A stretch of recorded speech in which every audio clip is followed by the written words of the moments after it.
Hey everyone, today I'm bringing you 10 top-notch JRPGs that I hope you will love.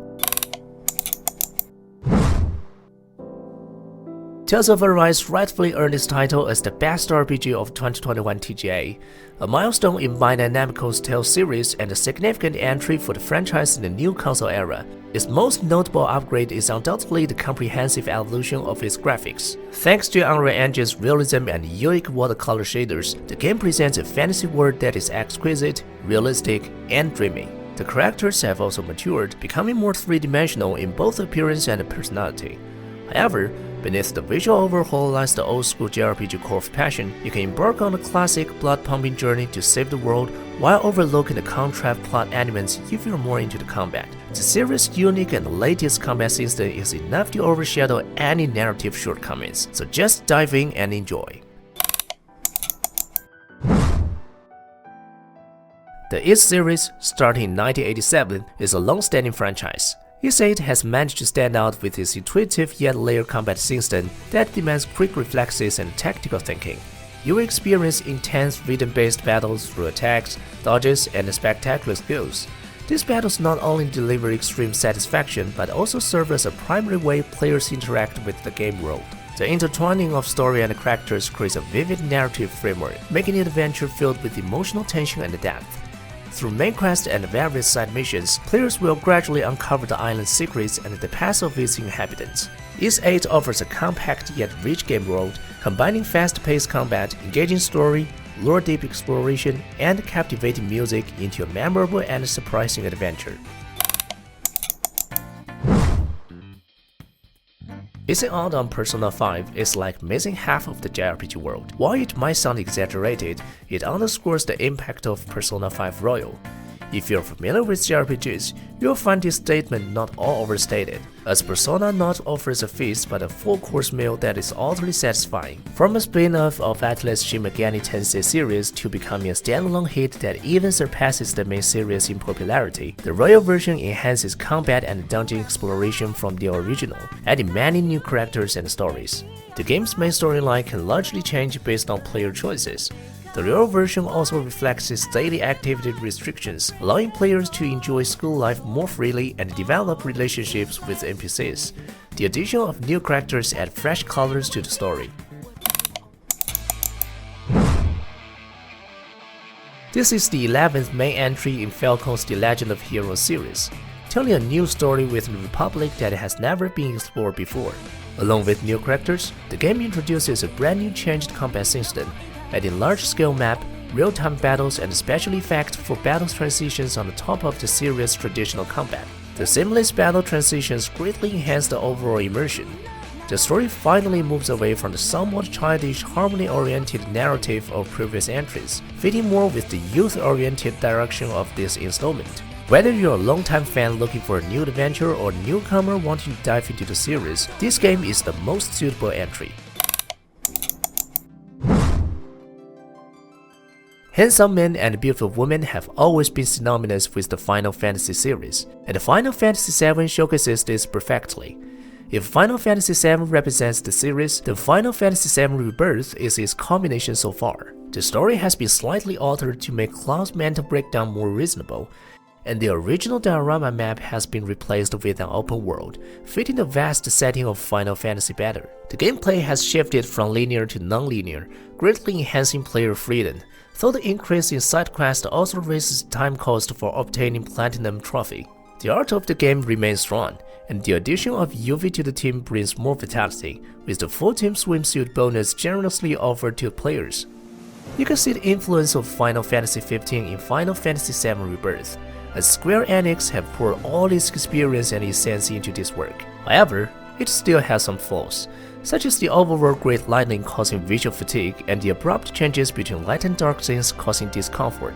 Nonetheless, these issues are minor compared to the game's merits. In summary, Final Fantasy VII Rebirth might be the most perfect Final Fantasy game to date, but it might not remain the best in the future, as the series could reach new heights in the third installment.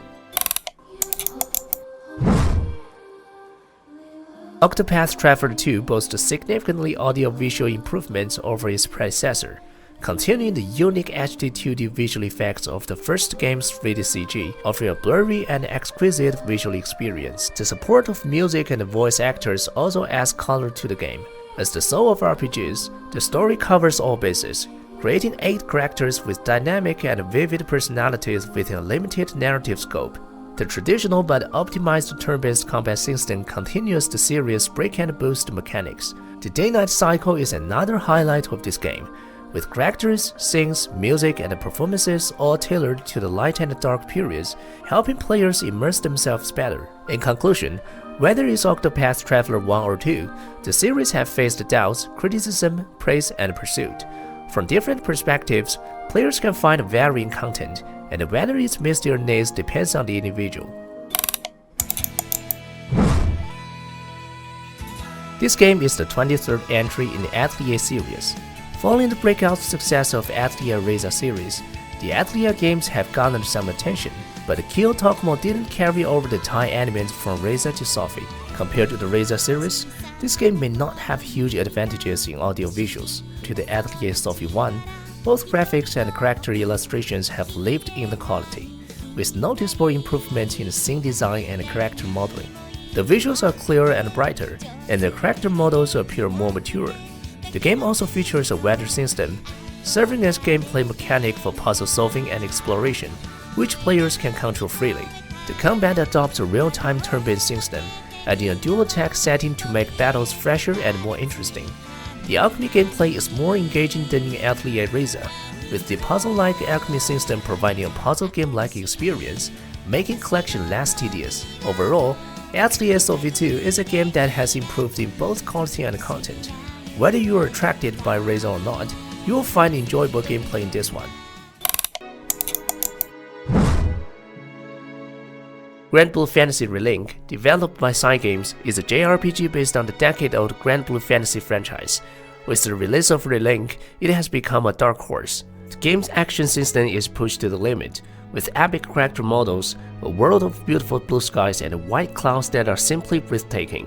The abundance of handsome men and beautiful women might make one wonder if they stumble onto the wrong set. This isn't Final Fantasy, it's Grand Blue Fantasy. However, if you think Relink is just a pretty face without substance, you're mistaken. Aside from its main action combat system, the 90 characters' unique combo attacks and styles require significant effort to master. The downside is that the game doesn't ensure a good narrative experience for every player, lacking explanations for the bonds between companions, thus relying heavily on the player's familiarity with the IP. But overall, 20 hours of combat are enough to make you overlook any narrative shortcomings. As long as the battle is thrilling, that's all that matters. Xenoblade 2, developed by Moonlit Soft, is a JRPG and the third installment in the Xenoblade series. The game features top-notch performances and music in the JRPG genre, with each climactic moment stirring players' emotions. While the overall story remains cliché, it doesn't suffer from logical flaws. The addition of numerous daily events also makes the characters more three-dimensional and memorable. The combat system is engaging and deep, evolving from waiting for skills to cool down in the early game to planning elemental bursts in the later stages, offering a progressively enriching battle experience. However, the game's open-world guidance and combination of three-dimensional terrain with a flat map make exploration and questing somehow confusing. This is the only indie JRPG recommended this time, but that doesn't detract from its excellence. A labor of love, developer Keizo spent 50 years crafting this game. Despite being an indie title with limited graphics and controls, it maximizes RPG elements and narrative performance within its constraints. The interconnected state enhancement system greatly reduces the fatigue of repetitive farming. The story is voluminous yet logical, consistent, and filled with brilliant twists, a remarkable feat. Additionally, the game employs the traditional JRPG silent protagonist trope, offering a strong sense of immersion. Alright, that's all for this round of games. See you next time!